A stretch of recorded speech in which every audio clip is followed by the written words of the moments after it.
Just looking back on, before you became mayor, when the very idea of a London mayor was first mooted, did you think it would be a success? I don't think it has been a success.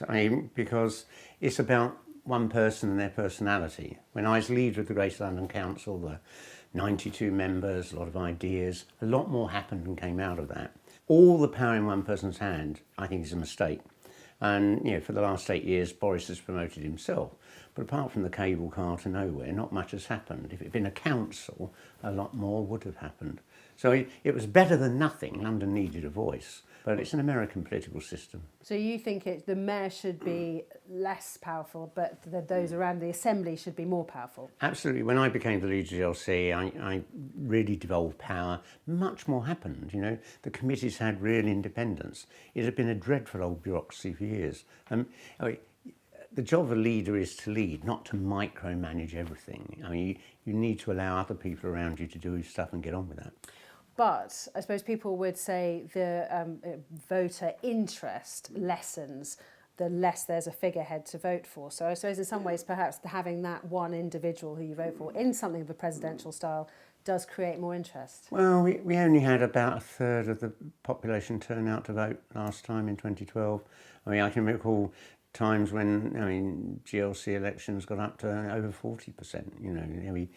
I don't think that's the factor at all. I think, if anything, the personality thing, people say, well, what's the point of voting, And looking back at your time, I know you would say it was certainly far from a perfect system, but as far as the job you did, what were you most proud of, and equally, what were you saddest about? What I was saddest about was that the mayor had no power over housing.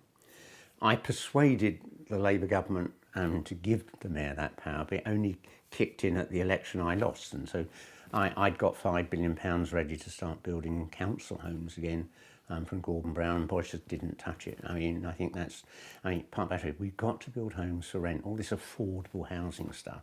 It's still not affordable for the majority of young people. I suppose what I'm proudest of is just getting the transport system working again. It was really in decline. The buses were clapped out. There were about 1 billion journeys a year on the bus when I was elected. Now it's 2 billion. It's been the most dramatic improvement in our public transport in my lifetime. Going back to housing, obviously that's a massive issue. It's always a massive issue in London, but particularly so now.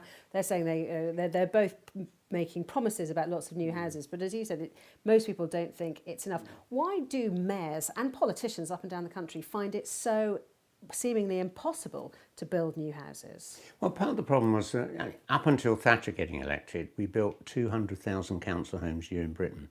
She stopped that. Shamefully, Blair carried on with that bar. And so we've just been through, over 30 years without building new homes. If we'd carried on building, we'd have 7 million more homes in Britain. We wouldn't have a housing crisis. Prices wouldn't have gone mad. I think the defining thing between the two main candidates is, can you bring yourself to say the word council housing? And it's not just Tories. A lot of the new Labour people just endlessly don't know about affordable housing and couldn't bring themselves to say council housing. But a third of people in Britain grew up on council estates. Nothing to be ashamed of. And somehow it's been demonised. I think that the simple fact is, when I was growing up on a council estate, it was a good mix of working class, middle class families. Some stayed on the estate, others moved and bought their own home somewhere else. What we've got now is, I think, it's 80% of the council homes that were sold are now owned by private landlords, charging 4 or 5 times more rent than would have been the case if they'd stayed in council housing. So I'd say that we start building council homes, we allow people to buy them, but when they want to sell them, they have to sell them back to the council, so they go to the next person on the waiting list. So you don't get this sort of, the dodgy landlords all moving in. With your experience, what advice would you give them and those, those advising them on how to make the best of it?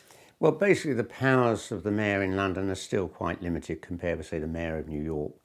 It is a step in the right direction, but it's pitifully small. If you look at America or Germany, America's got 50 states, Germany's got its Länder. Half the spending of the state is at a local and regional level. So I'm in favour of devolution. When I first met the mayor of Moscow, after I became mayor of London, I explained the way our system works. He said, that's worse than Russia under Stalin. And Well, it's tricky. It's also true. I mean, of all the Western democracies, we're the most centralised. 97% of all the tax collected by the Chancellor, then divvied out a little bit. Much better to devolve. Let local people run local things.